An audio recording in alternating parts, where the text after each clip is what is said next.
So over the last 4 months, I've done a ton of record shopping, both online and in person, and I've gotten a lot of really cool finds. So for this video, I just want to show off everything I've gotten since April 2026 to July 2026. So off to a very exciting start. The first album I'm going to talk about is Slater's latest album, Worst Girl in America.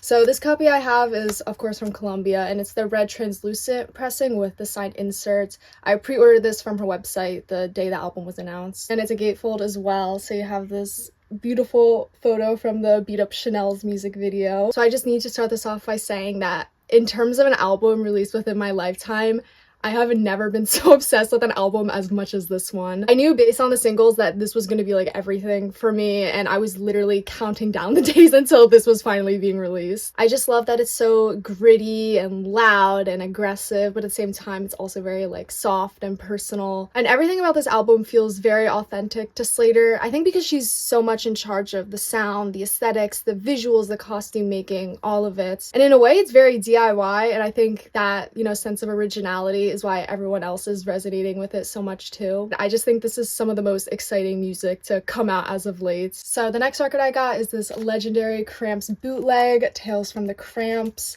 And I'll be honest, I have no idea what pressing this is, no information on it whatsoever. I bought it in shrink, so it must be a recent one. This is actually my first Cramps bootleg on vinyl. I've heard a lot of them online, including this one, but this is the first one that I own. What's on this bootleg are mostly studio outtakes from their 77 sessions and then some sessions from 79 as well. What I really like about this is the early recordings, because even at 77, so early in the band's history, they already had it down. They had the sound, the vision, and the conviction to do it. And yeah, of course they had no reason not to be confident, but I just love hearing when a band has so much conviction in what they're doing, and I think you hear that really well on this Cramps album. And also some of the songs off of Songs the Lord Taught Us, I think sound better mixed on this. I prefer this version of Strychnine much more than the album version. But yeah, this bootleg is just a very legendary and historical part of the Cramps. The next two albums I have go together, so I'll introduce them both at once. So I have Hey Luciani by The Fall, and then I Am Curious Orange. I'll talk about Hey Luciani first. So this is a 1986 UK Beggars Banquet press, and then it just has, the 3 songs on it. So I've been so obsessed with The Fall for the last year or so. I feel like I'm a student because I'm reading all these books and interviews and watching all these videos and, cross-referencing information and different sources. So based on what I gathered, Hey Luciani was basically The Fall's first introduction to the theater world, because Marky Smith decided he wanted to write a play about the conspiracy surrounding the death of Pope John Paul I. And of course, in doing my fall research, I had to read The Big Midweek, which was incredible. Really one of the best music-related books I've ever read. So I'm just gonna pull some quotes from this because I think it explains it better than I would. Mark went to Steve Hanley and said that he's gonna write this play and, quote, "You're gonna be the Pope in it because you look just like him," end quote. And then I guess, Mark was writing the play, and Steve said, "It's opening in 3 nights, and apart from Mark Smith, no one has seen an entire copy of the script. None of us have a clue what's going on," which, not surprising. But, whatever, I guess it all worked out in the end, and I think it's a very funny and interesting part of The Fall's history. Following the intro to the theater world of Hey Luciani, I have I Am Curious Orange, as I said. This is a 1988 press, US press from Beggars Banquet. Curious Orange was actually the last album The Fall did for Beggars Banquet, ended their 80s run, and it's a very interesting note to end on. So this album was a collaboration with Michael Clark and his dance company, which you'd think The Fall and ballet wouldn't really go together, but Mark did say in an interview that both ballet and being in The Fall require a lot of discipline, so I think in that regard it does make sense. And what's interesting too about this is I'm pretty sure this was the first time that Mark wasn't in total control over a Fall album, because the music had to be fit for dancing, it had to be, perfectly timed and performed exactly the same every night. And then of course it had to correlate to Michael Clark's vision for the ballet. And from it, you got some of the most unique music from The Fall. So the next record I got is Jitoku 76 by Les Rallies des New Day,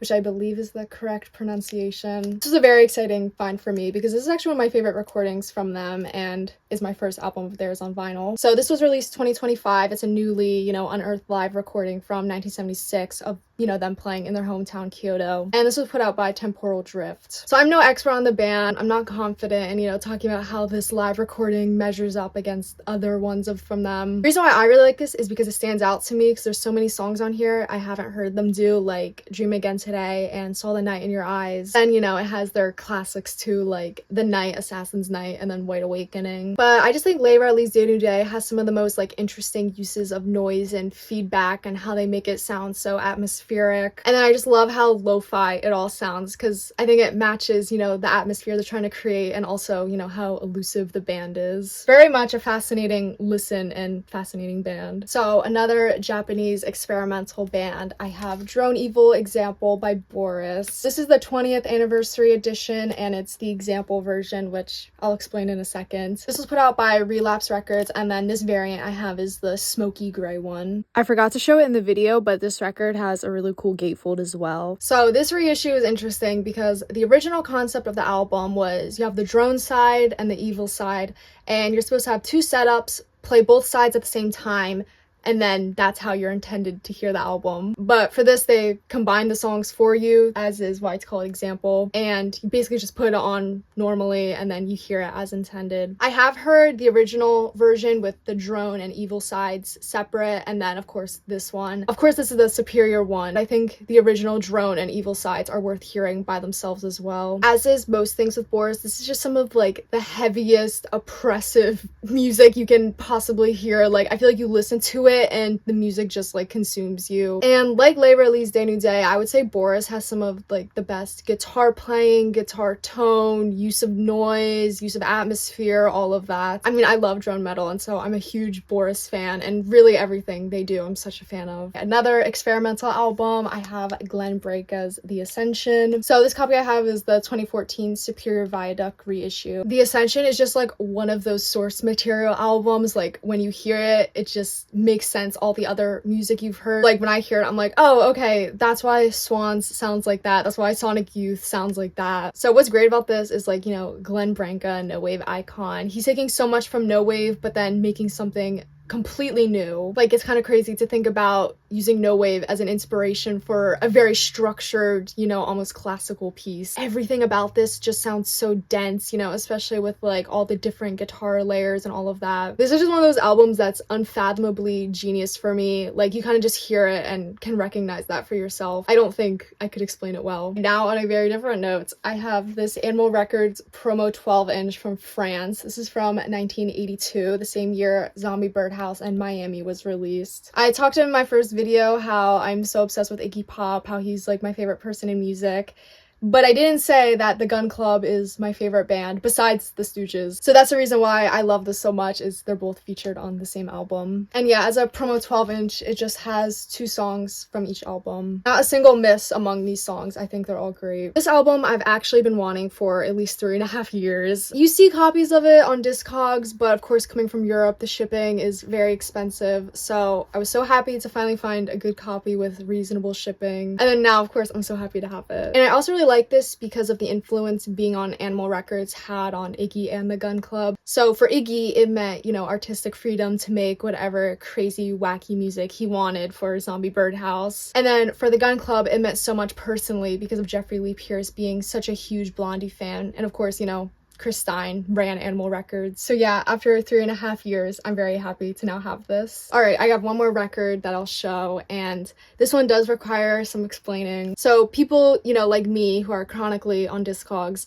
saw that Discogs was selling Tom Verlaine's record collection through Academy Records. According to, all the articles and what I read about it, it all seemed very ethical because Tom knew the store and owner very well for many years, and Tom specifically wanted the records to go to them after he passed. So when all the records dropped on Discogs, I felt confident in buying it. And yes, I'm one of those record collectors. I think if someone cool owned the record before I did, that makes having the album even cooler. Okay, so the record I got, previously owned by Tom Verlaine, is this, Tibetan Bells. It's a world music album. It's by Henry Wolf, Nancy Hennings with Drew Gladstone. I figured if I'm buying something from Tom Verlaine's collection, I might as well buy something I've never heard and, you know, learn something new. It has some very cool artwork on the back and has a little explanation about the music. And then with it came this certificate of authenticity, you know, saying that this is in fact from Tom Verlaine's record collection. When everything dropped, it was so cool to see everything that was in his collection, because he was obviously a very curious listener, because there was just so much different music stuff, like, you know, I've never even heard like this, of course. And then I did listen to this. It was a very interesting album. The back of it talked about the sanctity of the bells and how this was the first time